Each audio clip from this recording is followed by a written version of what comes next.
is into the jump-off as well, the winner of the Rolex Grand Prix.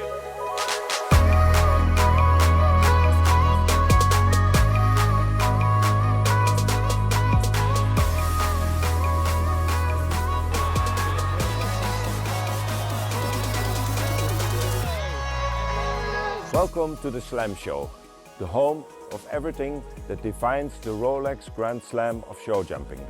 I am Jeroen Dubbeldam, back as your host. And today we're coming to you from the incredible, the Dutch Masters, right before the highly anticipated Rolex Grand Prix, first of the 2025 season. In this edition, we'll take a look back at some of the most exciting moments from the CHI in Geneva, and hear from some of the top riders who have made their mark in the sport. Today's show features Harrie Smolders' remarkable recent victory at the CHI Geneva, where he achieved an incredible feat in the Rolex Grand Slam. We will also bring you behind the scenes here at the Dutch Masters. Hello! Before diving into that story, let's have a look at the top 3 performances of the Rolex Grand Prix in Geneva. Harrie Smolders and Monaco. They have an impressive number of podiums at majors, but never won any. Like Martin in Spruce Meadows, Harrie is the first one to go into this jump-off. They're looking really fast. Now on their way to the last Rolex vertical. Oh, super. As last to go, McLean Ward was faster than him actually, but had the last Rolex vertical down. Julia Martinengo, Marguet and Delta de Lille was our pick also in CHI Geneva Slam Show, and we did well. She's having a really good round. Really good to the last vertical, and in the end only 3 seconds slower than Harrie Smolders.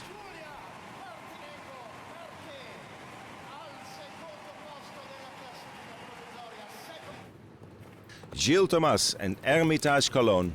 They've been second at the Spruce Meadows Masters in 2022.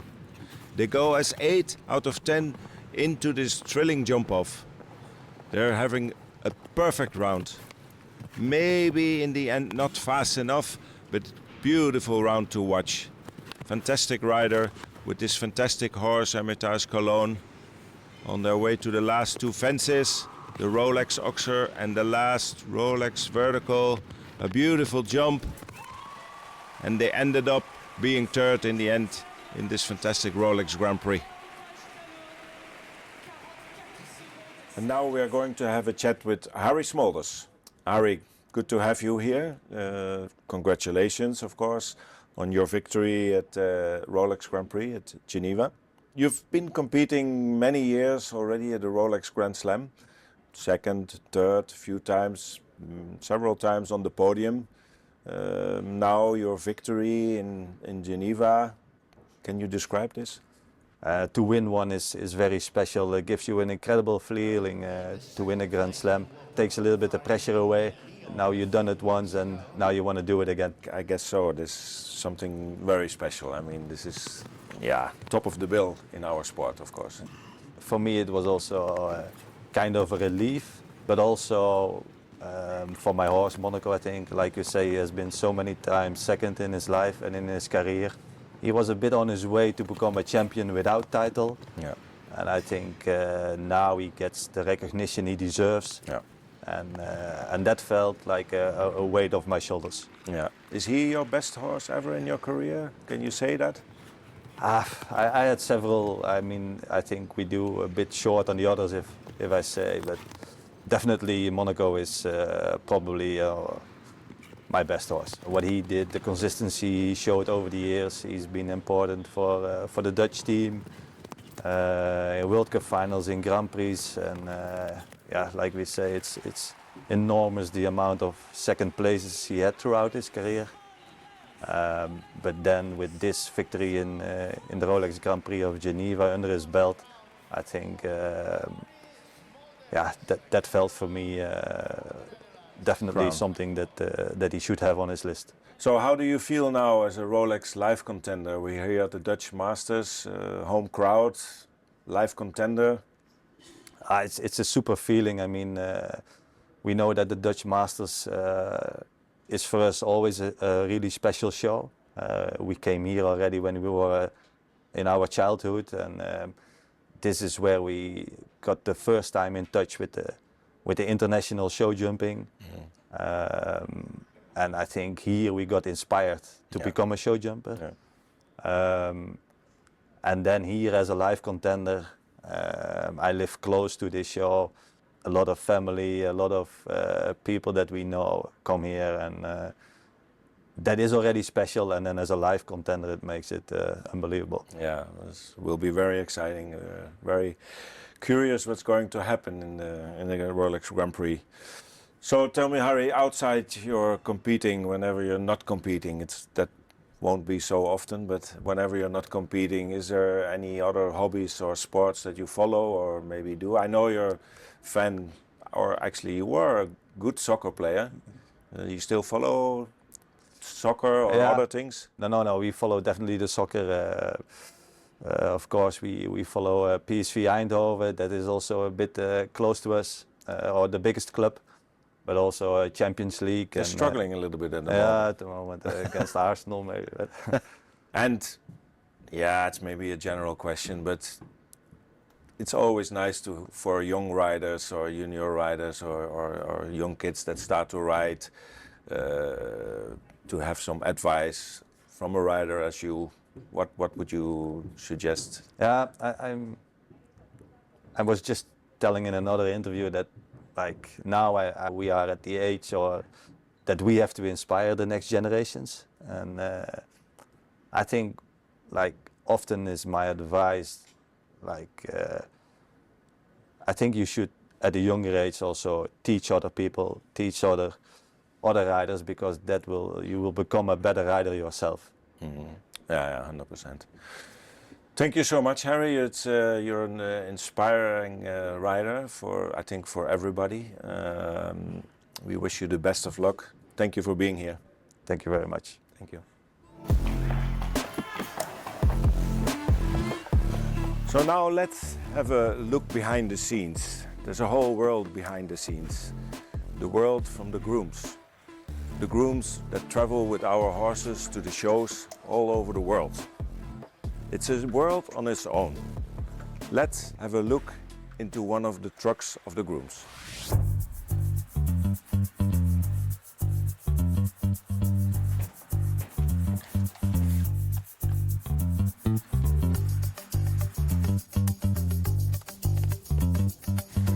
Hello! So today we are in the truck from Harrie Smolders. We're gonna make a little round. So here we are in the horse part where I fit all the horse during the travel, which is full equipped also with the cameras. That is really handy when I drive, and then I can keep an eye on the horse with all the ventilation and windows and everything. So here we can fit like 6 horses, but now I have only 3 with me. Then I split a little bit to put the stuff in there. And then we're gonna have a little round to the living, where I'm living in my house. So we have a little coming in, and then we have the shower and bedroom. We have some closet to hang the stuff. And then here we are like in the main room, where is the little living, like the little couch, little table. And then we have the bed also, a little kitchen, also with the airco, and we have the oven. And that my truck is my house, that's for sure. When you're in the truck, then okay, you know you're in the truck, but you feel like you're home. The motivation is first, I love to be with the horse, and it's also all the adrenaline that you can get going to the show, and because you never know what can happen. And now a word from the organizer. The Dutch Masters, one of the 4 prestigious events of the Rolex Grand Slam, the last edition of the founding members, like the Australian Open in tennis, and it's known for its excellent atmosphere. Today we are privileged to have with us Marcel Hunze. Marcel, welcome. Thank you for having me. We know each other for years now, and we've been working together last year for the first time a little bit. I was starting a little bit in my role as a sports director. I think we can bring a lot of experience together in this event. But I was wondering, when did this whole thing with the Dutch Masters start for you? Well, I was asked in 2004 to become actually organizer of the event. So we started almost 20 years ago with the event. Originally, I come from the tennis world, organizing an ATP WTA tennis tournament close by. So we started 20 years ago and developing the event like it is today. I think, especially since we are part of the Rolex Grand Slam, there has been a lot of improvement and evaluation of the event like we are here today. We have a strong field this year, 8 out of top 10, 26 out of the top 30 riders are here. Does this help for ticket sale, or are there other reasons to sell the ticket? Yeah, well, first of all, we are very happy with the strong field. We are very happy with having 2 legends of the equestrian world in our team, like Ankie van Gunsven as our president and Jeroen Dubbeldam as our new sport director. So, well, they all have done a great job. And also for ticket sales, we are doing very fine. We are sold out already more than a month ago for the Rolex Grand Prix on Sunday. Yeah, it looks very good. How do you see the sports evaluation after COVID? We had a shocking experience in 2020 with the COVID. We were the first event that was cancelled about 1 hour before we started. So we are quite experienced with the COVID situation. But we have seen a growth in sports events in general, I believe. The fans are really motivated to be present again. The companies are motivated. So, yeah, it has been a difficult situation for all the event organizers. But nowadays, I think, yeah, we have become stronger. So we have the Rolex Grand Prix coming up. Any favorite? Well, of course. I mean, it's for us it's a very special edition with Harrie Smolders, one of our local Dutch heroes. After winning Geneva, I think, yeah, it will be very exciting. We, of course, have a few ones to watch. One of them is also Willem Greve. For sure, you remember his great victory last year here at the Rolex Grand Prix on Sunday. What do you expect from him? He did such an amazing job last year. He is very motivated, so he's one of the guys to look at. Well, Marcel, it was a pleasure talking to you. I wish you all the best for the rest of the day. Let's go and enjoy a wonderful Rolex Grand Prix. Yeah, so are you looking forward to the Rolex Grand Prix this year? I am really. First edition as sport director? Yes, I'm a bit nervous for it. I hope everything goes well, but I'm really looking forward to it. Okay, good. Thank you. So now we are going to see the other ones to watch. Our first one to watch is Lily Keenan from the United States of America. She is the youngest addition to the selection. This will be her second Rolex Grand Slam participation, and she can be impressively fast.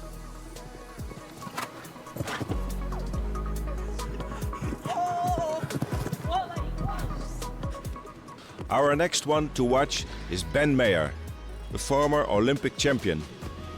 British, but competing in Florida during the winter season. With an Olympic medal, he knows how to compete under pressure at majors.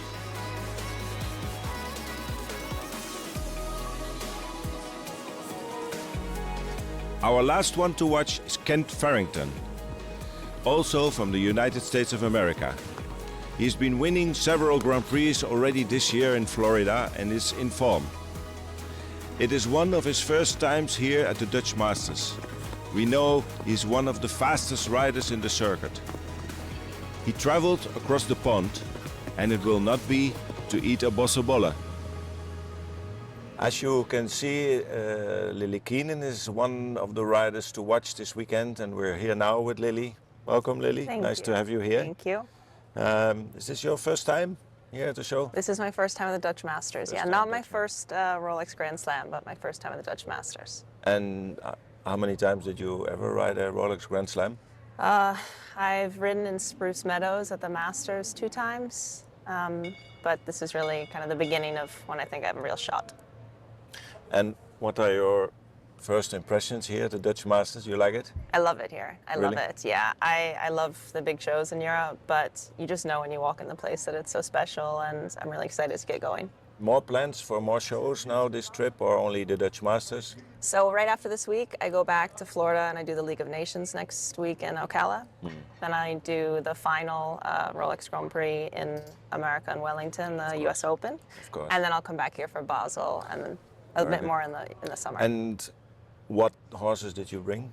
This weekend, I brought 2 stallions. I brought Kick On for the big classes, and then I brought Opium for the second classes. Opium, famous horse here in Holland. Yes. Breeding Yes, stallion. yes, breeding Very stallion, good. yeah. Tell us a little bit more about your other horse. Kick On, he is a 10-year-old stallion that I actually bought about a year and a half ago now. He was very inexperienced. Last year only jumped his first 5-star Grand Prix and actually won it with me. So we kind of quickly moved up the ranks. This is by far the biggest show he's been to yet, but I'm really excited about him for the future. Has he any experience indoor shows? Or not so Very much, little experience in indoor shows. He is a horse from England, so he obviously showed a bit national there indoor. And then last year I did some World Cup qualifiers in America, but only 2. So it's a little bit of a surprise to go indoor again, but he's pretty much great everywhere I've brought him. So you're based much more or less in America, in the US. Where will that be? Is that Wellington, Florida? So during the winter months, I have my own stable in Wellington, Florida. Then really in the autumn, we're in Greenwich, Connecticut, just outside of New York City. So my family is in New York. And then this year for the summer, we will be in Europe. And Lily, about, you know, whenever you're not competing, or I mean, you're most of the times competing. Yeah. I see you always, A every lot, weekend, yeah. all on the shows. But there's for sure moments when you're not competing. Is there hobbies, any other sports that you follow or whatever? Yeah, to be honest, I'm on the road so much. So when I do have a moment off, I like to spend it with my family. And I love sports in general. My brother actually was a professional hockey player Really? in Europe, yeah. So I probably like watching that sport the most, second to show jumping. But my hobbies now really are kind of few and far between. I like to read a lot, but I don't do so much in terms of outside of horses. I teach a lot, so I see that, yeah. Yeah, Whenever yeah, I I'm in really enjoy Wellington, I teaching, see you yeah. busy with young kids, Yeah. and yeah. that's So good. I try to stay involved in the sport in every How do way you I can. focus with these kids? What kind of, you know, lessons in riding or even in life you give these children? I think that being a coach, you have a huge influence on a young person's whole personality, their life, and their outlook. And I've had positive influences and negative influences in my life, and I'm grateful that I've had a couple very, very influential, fantastic teachers. So I try to always leave a positive impact. I really focus on position and forward riding, and I try to be a support system and someone that they can look up to. Very interesting. Impressive. Lily, I wish you a lot of luck in the Rolex you. Grand Prix. Wish you Thank all you. the best. And who knows, maybe you're going to be the new Rolex Life contender. Maybe, let's hope. And then we'll see you in Aachen. Awesome, thank you. Thank you. What a journey it has been here at the Dutch Masters, exploring the passion that makes the Grand Slam of show jumping. In a few minutes, this arena will come alive, where the best riders of the world are going to try to win this prestigious Rolex Grand Prix. Thank you for joining us at the Slam Show. We will see you in July at the CHIO in Aachen.